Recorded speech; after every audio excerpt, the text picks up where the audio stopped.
same-sex intercourse, right?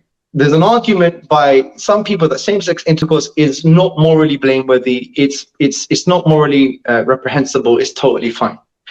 Now, and I'm not passing a moral judgment here. Let's unpack this philosophically. Yeah. The thing that's very important that we need to understand is this: every statement, every claim, every postulation has its own moral and philosophical assumptions. So I would argue, what are the philosophical assumptions of that claim? Well, the philosophical assumptions are at least three main assumptions, or two. Let's just stick to two for now. Number one, self-ownership.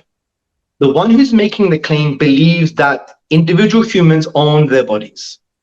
Number two, they believe it is my individual right. So they have a particular notion of individual rights. So we just need to unpack them. Now, the reason they believe these assumptions is because if they believe they could do what they want with their bodies, right? As long as it doesn't seemingly harm anybody, which we can discuss, that's another debate to be had, but we don't have to have that debate now. They would be like, well, it doesn't seemingly harm anyone, let me just do what I want with myself. So it assumes self-ownership.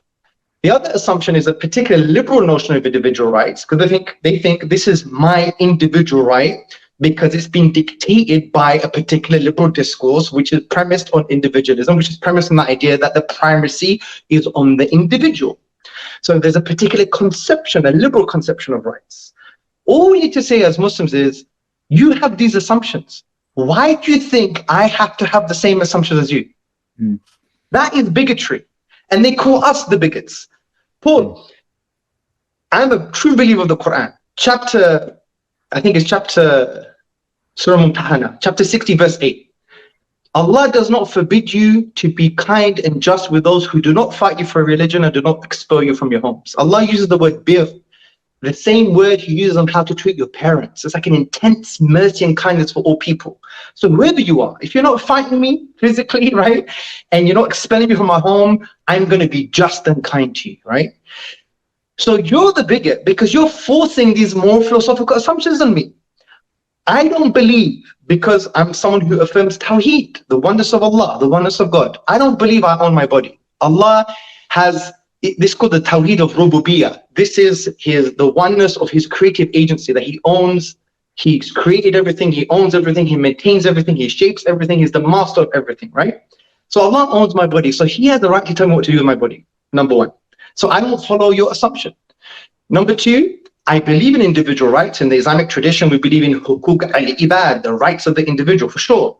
But what conception of rights? Why do you assume a liberal conception is the only conception? Why do you assume that the conception of rights has to be a particular conception that gives primacy over the nafs, over the individual?